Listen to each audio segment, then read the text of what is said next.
Hey, what's up guys? Welcome to today's Education Day. And what we're gonna be talking about today is this topic of sleep. I've been getting a lot of questions about how do I know that I'm recovered enough? How much sleep should I get and so forth? And I thought it was a really good topic to talk about. I've been getting that from a lot of parents for their athletes, also for themselves and stuff like that too, mainly obviously from athletes. But I want to talk about this. And we all know that sleep's important, okay?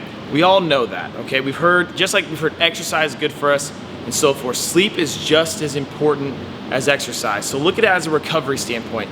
If you don't recover well, it's gonna be really hard for you to exercise and get the benefits from exercise that you want. So recovery is crucial. I guess I could have titled this video recovery, but I'm gonna talk about sleep and so forth. So I'm wearing a few things.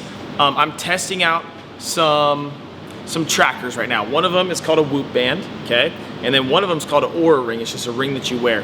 And it tracks my heart rate, it tracks my activity levels, how many calories I'm burning throughout the day, every single day, all day. I wear it all day.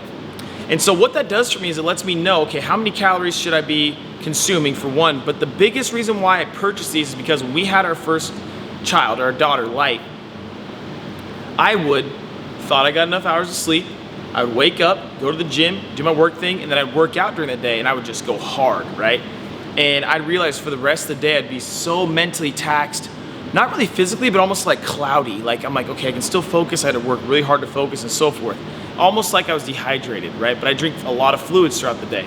So I was like, what's going on? So as I researched more, went back to my college textbooks and stuff, and I was like, I forgot. I wrote this paper about heart rate. Let me say it again. Heart rate variability. And I know that we talked about essentially in one of the past videos, parasympathetic, sympathetic. If you haven't watched that, go to the top of the screen, scroll and look for parasympathetic, sympathetic. It'll talk about this. So heart rate variability gives you a great indicator of whether you've recovered or not from your sleep. And the cool thing about these is it lets you know what type of sleep you got, how long, how deep my REM was, and all that kind of stuff. So we know, and there's a lot of statistics out there, that people that get 8 hours of sleep, 8 hours of sleep at least, and this is related to athletes, their injury prevalence or them getting an injury goes down by 80%, which is pretty nuts. I was like, wow, if you sleep 8 hours, your risk of getting an injury drops by 80%. Well, I started thinking about how does that apply to adults, general population, and so forth. The same thing happens. If you essentially, even though you're not playing a sport, but if you don't get enough sleep, you're not gonna get the benefits as much from exercise as you'd like. So let me go back talking about sleep and HRV.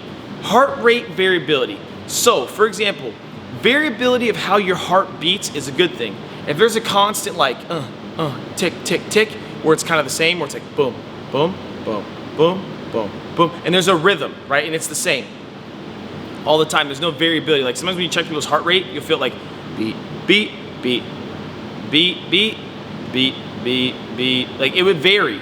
And that lets you know that your body's recovered. So that's a really cool marker. Like we look at heart rate. Blood pressure is a great marker to use, but they look at heart rate. A lot of people test heart rate. It's cheaper, it's easier. Check your heart rate, check your heart rate.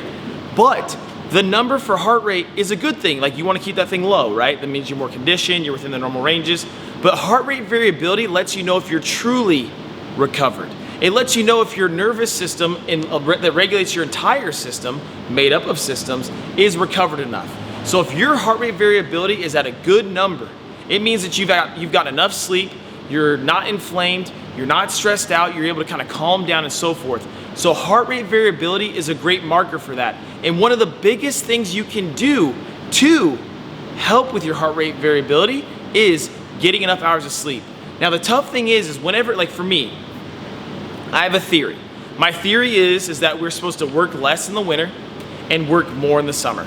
And I guess I can go back to farming. I have other reasons why I believe that, but if you look at essentially the amount of exposure of light we get outside every day, right? In the summertime, we typically get more sun, which means the sun rises early, the sun gets up earlier, and it goes to bed later, you know? And so what that means is that we have more time to potentially, like if I look at farming, till the field, you know, prune, collect crops, all that kind of stuff. Now, wintertime, if you look at bears, they've got to hibernate. I do believe we're supposed to sleep more in the winter. I think we're supposed to be awake more in the summer and so forth. But what I'm trying to talk about is this thing called circadian rhythms. And that has to do with light and us not getting enough light. Now, some of you are from Washington. Some of you in this group have moved to warmer pastures. So you probably get a little more sun exposure and vitamin D. So essentially what you'll find is that people want to get more light if you're in a place with not as much light as in vitamin D. They make lights for that now. They're starting to see that, wow, when people's circadian rhythms are off, it impacts their sleep. And I can get into blue light, glasses, and all that kind of stuff, but I'm not. Maybe I will talk about that next one. But making sure you get enough sleep will help with your heart rate variability. It'll help your training go better. You're gonna feel more energized. And along with that too, with your sleep, trying to go to bed around the same time every night and waking up will also help with the rhythm within your body. If there's a pattern or a rhythm, and if you know your sleep's pretty locked in, your recovery is gonna be so much better. So, to make sure you have adequate energy, we know that we need to eat well. We need to exercise. There's all these pieces, just like your body, that help make up a healthy person.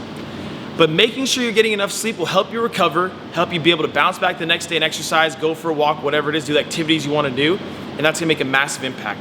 And I want to go back to what I was talking about for me and my story. I felt like I was getting enough sleep, but I wasn't getting enough sleep or quality sleep. And these two products help open my eyes to that.